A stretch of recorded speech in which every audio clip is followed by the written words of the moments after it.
Perkenalkan, nama saya Nada Uli Rahman. Di sini saya akan menjelaskan mengenai perbedaan pendidikan Barat dan pendidikan Islami. Jadi pada hakikatnya, proses pendidikan itu adalah proses aktualisasi potensi diri manusia, dan outputnya nanti itu adalah untuk memanusiakan manusia dalam rangka mewujudkan manusia sebagai khalifah yang cerdas dan berakhlak mulia. Pendidikan Barat itu sendiri, ilmu tuh nggak lahir dari pandangan hidup agama tertentu. Jadi dia tuh diklaim bebas dari nilai agama atau ketuhanan dan diperkuat dengan spekulasi filosofis terkait dengan kehidupan sekuler yang memusatkan manusia sebagai makhluk rasional dan sosial. Akibatnya, ilmu pengetahuan serta nilai-nilai etika dan moral itu diatur sama rasio manusia.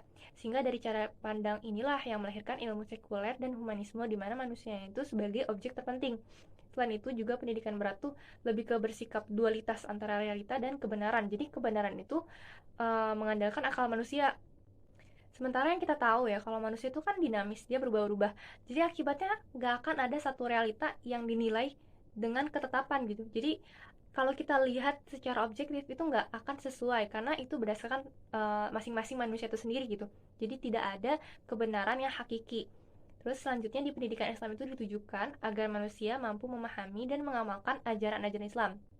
Terus di pendidikan Islam juga ada dua dimensi. Yang pertama dunia dan akhirat. Nah, kita tuh nggak belajar dari sisi dunianya aja, tapi juga akhirat tuh penting, dimana kehidupan kita tuh kekal gitu. Artinya pendidikan Islam ini menjadi pedoman kita dalam menjalankan kehidupan di dunia secara seimbang dengan ibadah untuk mempersiapkan diri di kehidupan akhirat nanti. Selanjutnya itu adalah pendidikan Islam tuh sesuai dengan tujuan pencipta manusia. Maksudnya di dalam surat Az-Zuriyat ayat 56 tuh ada artinya, dan aku tidak menciptakan jin dan manusia melainkan agar mereka beribadah kepadaku. Nah, pendidikan Islam menurut Hamka ini antara lain mencari ridho Allah, juga mewujudkan akhlak yang mulia dan menjadikan peserta didik mampu menjadi individu yang berguna bagi masyarakat sebagaimana diutusnya Rasulullah sebagai sebaik-baiknya manusia atau sebagai role model kita gitu. Maka tujuan pendidikan Islam ini bisa membentuk individu-individu muslim yang mengerti hakikat eksistensinya di dunia ini. Setelah itu ada kaitannya mengenai kepemimpinan dalam Islam di pendidikan Islam itu sendiri. Kepemimpinan Islam adalah kepemimpinan yang berdasarkan hukum Allah.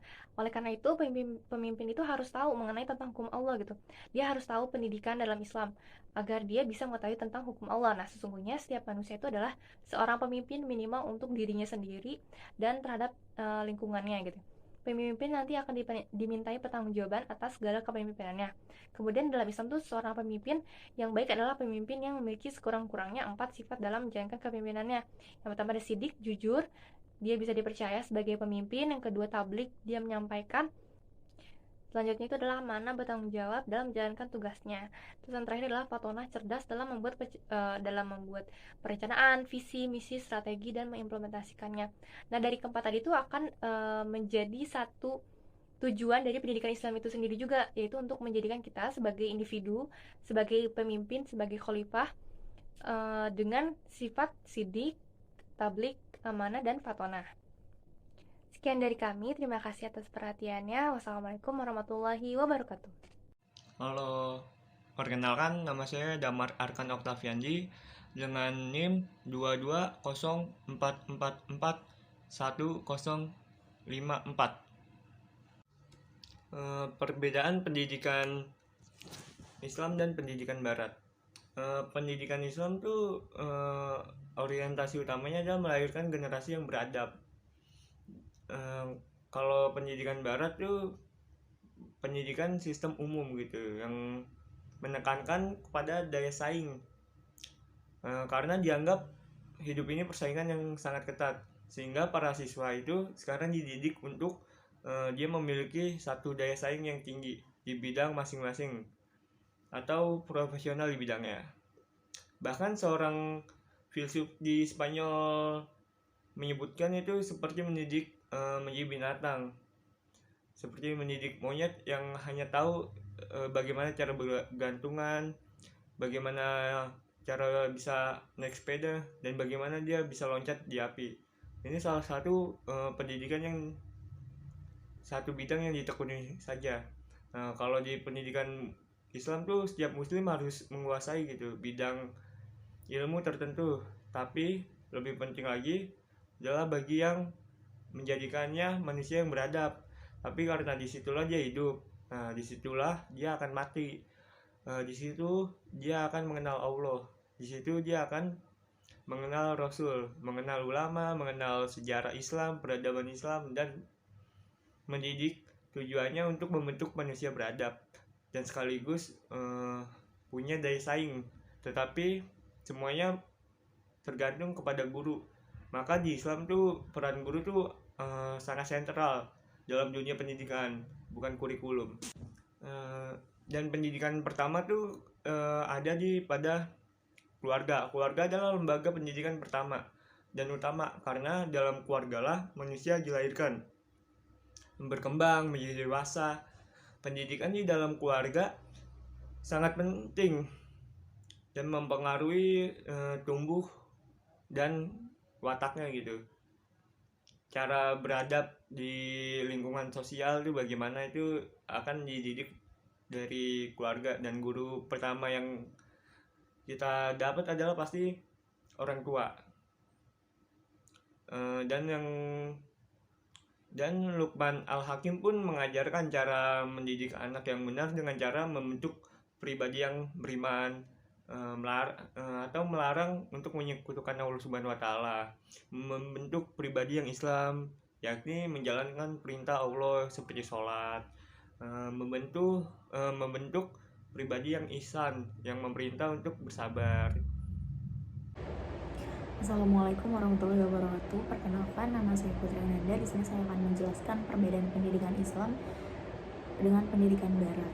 Nah, fenomena munculnya orang-orang yang tidak beradab di luar itu rata-rata orang Romawi, seperti didikan kepada hewan, misalnya monyet yang diajarkan bergelantungan.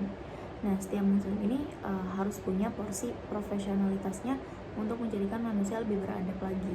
Di situ dia akan mengenal lebih dalam tentang agama, Rasul, dan Allah Subhanahu wa taala. Pendidikan karakter menjadi isu penting dalam dunia pendidikan akhir-akhir ini. Kriminalitas, ketidakadilan, korupsi, HAM, dan lain-lain menjadi sebuah jawaban yang tepat atas permasalahan-permasalahan tersebut ya di atas yang sudah disebutkan. Sebagai penyelenggara pendidikan yang diharapkan dapat menjadi tempat yang mampu mewujudkan misi dari pendidikan karakter tersebut. Pengertian pendidikan karakter. Dalam konteks pendidikan karakter, maka dapat dipaparkan bahwa istilah karakter secara harfiah berasal dari bahasa Latin, yaitu karakter, yang antara lain artinya watak, tabiat, dan sedangkan secara istilah karakter diartikan sebagai sifat manusia pada umumnya, di mana manusia mempunyai banyak sifat yang tergantung dari faktor kehidupannya sendiri. Karakter adalah sifat kejiwaan, akhlak atau budi pekerti yang menjadi ciri khas seseorang atau sekelompok orang. Karakter dapat juga diartikan sama dengan akhlak, budi pekerti, sehingga karakter bangsa identik dengan akhlak bangsa atau budi pekerti bangsa.